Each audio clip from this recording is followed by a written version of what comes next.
ஏதோ நிறைய ஒழுங்குகளை நமக்கு சொல்லியிருக்கு. ஆண்டவர் கர்த்தர் நமக்கு நிறைய ஒழுங்குகளை சொல்லி கொடுத்திருக்கிறார் வேதத்தின் மூலமாக. எனவே இந்த ஒழுங்குகளை மீறி போவது அல்லது செய்து கொண்டே இருக்கிறத திடீர்னு செய்வது, திடீர்னு செய்யாமல் இருப்பது, இதுக்கு பேர் தானது அக்கிரம விஷயங்கள்.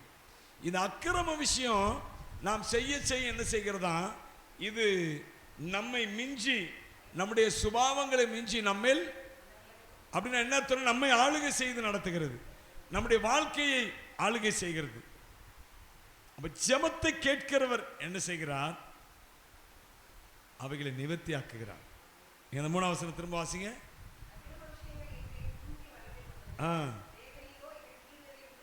பாருங்க, சங்கீதக்காரர் சொல்றாரு ஜெபத்தை கேட்கிறவர் அப்படி சொல்லிட்டு அடுத்த வசனம் சொல்றாரு, அக்கிரம விஷயங்கள் என்மேல் மிஞ்சி வல்லமை கொண்டது.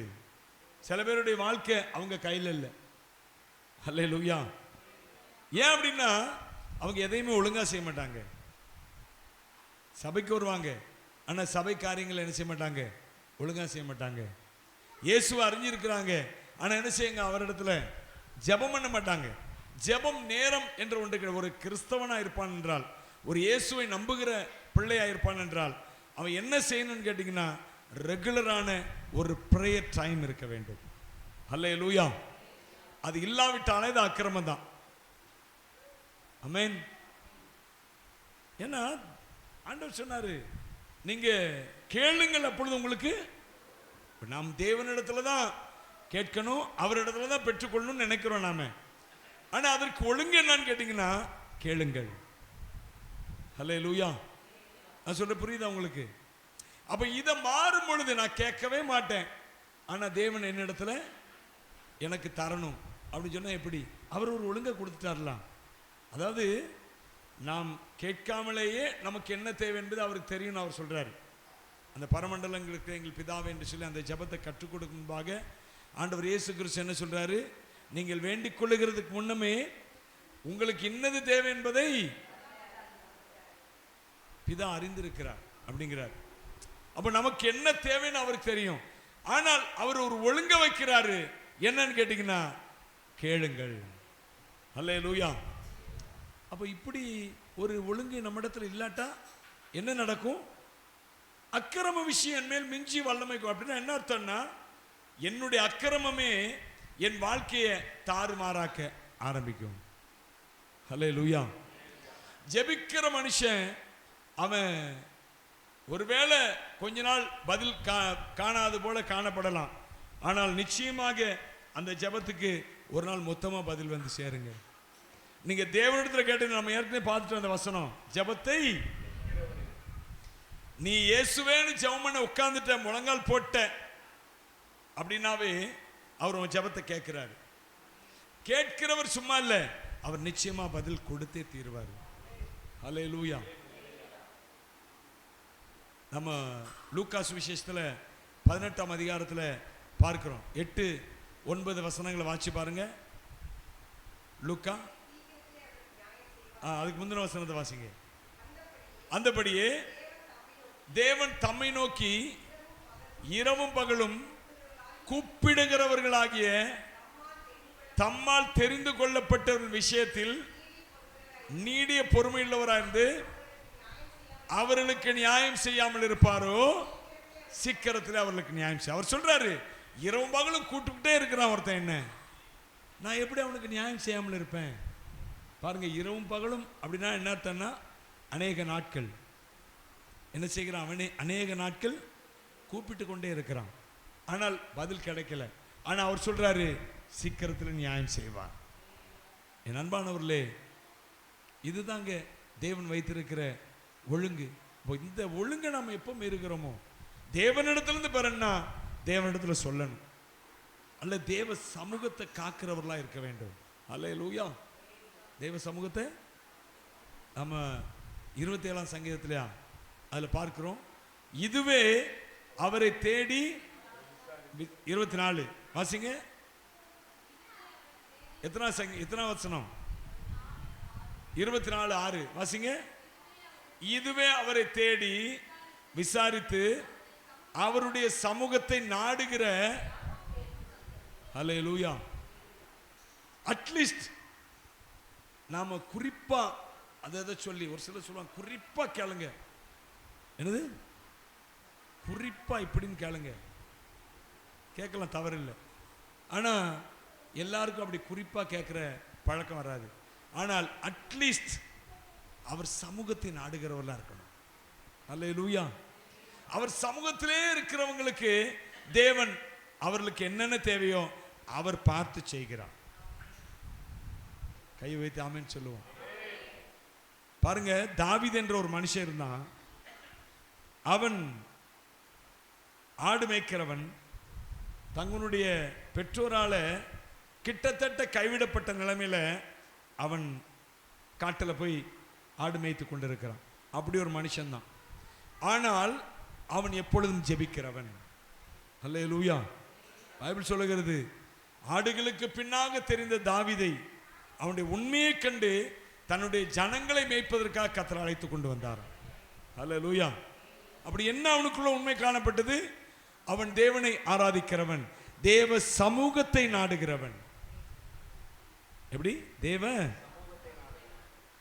எனவே அவன் எதிர்பார்க்கல நான் ராஜாவாகணும்னு கர்த்தரிடத்துல கேட்டான். அவன் கேட்கல நான் போர்க்களத்துக்கு போகணும், அந்த பெரிய வீரன் கோலியாத்தை நான் ஜெயிக்கணும் கேட்டானா?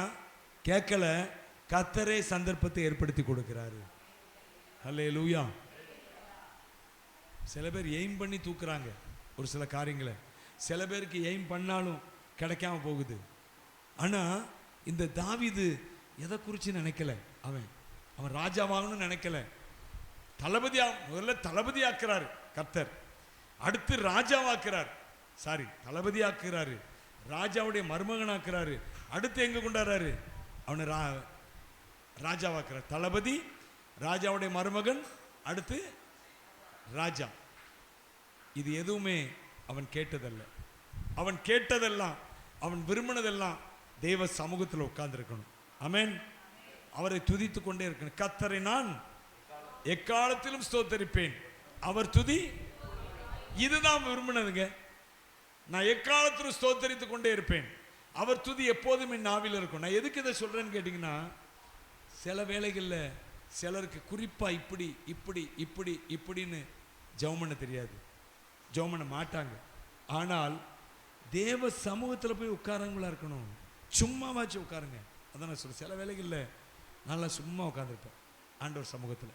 ஆண்டவரே, உங்களுடைய சமூகத்தில் உட்காந்துருக்கிறேன், உங்களுடைய முகத்தையே நோக்கி பார்த்து கொண்டு இருக்கிறேன் என்று சொல்லி சும்மா உட்காந்துருப்பேன். ஏன்னா சில வேளைகளில் ஆண்டவரத்தில் ஜெபிக்கிறதுக்கு அது என்னமோ அந்த மூடு வராது.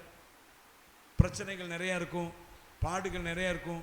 அந்த வேளைகளில் அந்த மூடு வராது. அனுபவிச்சிருக்கீங்களா? அப்படி அனுபவத்தை அனுபவிச்சிருக்கீங்களா? அந்த வேலையில் கூட என்ன செய்யணும்னா, தேவ சமூகத்தில் உட்கார்ந்து ஆண்டவர் உம்முடைய நோக்கி பார்த்து கொண்டிருக்கிறார்.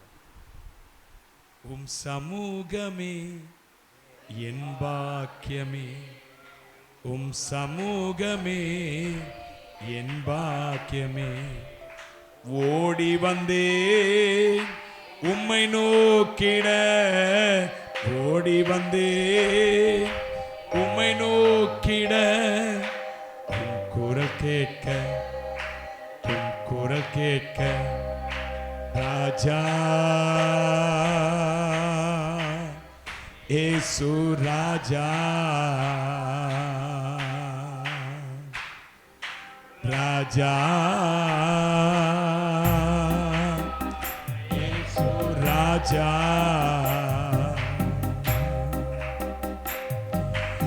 ஒரு கோடி செல்வங்கள் என்னை தேடி வந்தாலும் உமக்கது ஈடாகுமோ?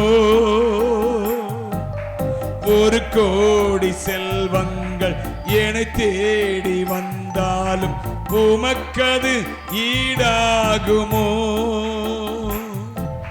செல்வமே, ஒப்பற்ற செல்வமே, செல்வமே, ஒப்பற்ற செல்வமே,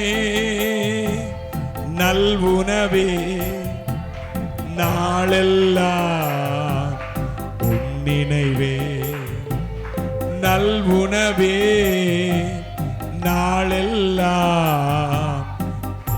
நினைவே உம் சமூகமே என் பாக்கியமே, உம் சமூகமே என் பாக்கியமே.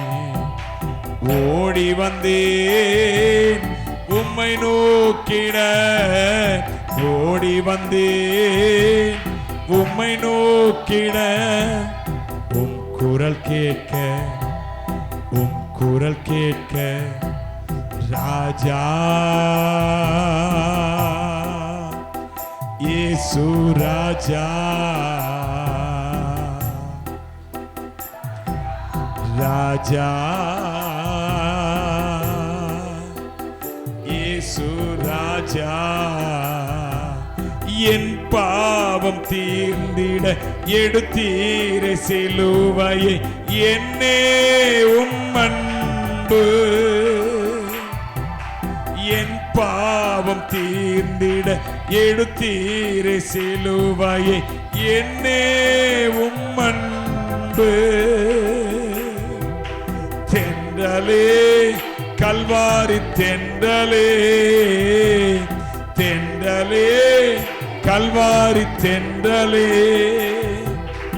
அசைவாடும் ஆட்கொள்ளும் என்னை ஆளுகை செய்யும், அசைவாடும் ஆட்கொள்ளும் என்னை ஆளுகை செய்யும்.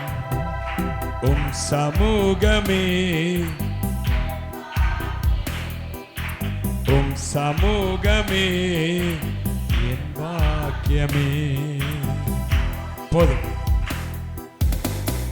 அருமையானவர்களே, அக்கிரம விஷயங்கள் என்ன செய்கிறது?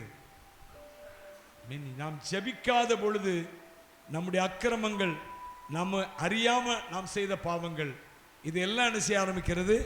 நம்மேல் வல்லமை கொண்டு நம்மை அவைகள் நடத்த ஆரம்பிக்கிறது. ஆவியான நம்ம நடத்தணும். பைபிள் சொல்லுகிறது, எவர்கள் ஆவியினால் நடத்தப்படுகிறார்களோ அவர்கள் தேவனுடைய புத்திரர் எனப்படும். ஆவியான நம்மை நடத்தணும். ஆனா நாம் தேவனை சரியான விதத்தில் தேடாது இருக்கிறபடினாலே தவறா. பாருங்க, சவுல் என்ற ஒரு மனுஷன் தான், இஸ்ரவேல் முதல் ராஜா. அவன் என்ன செய்தான்?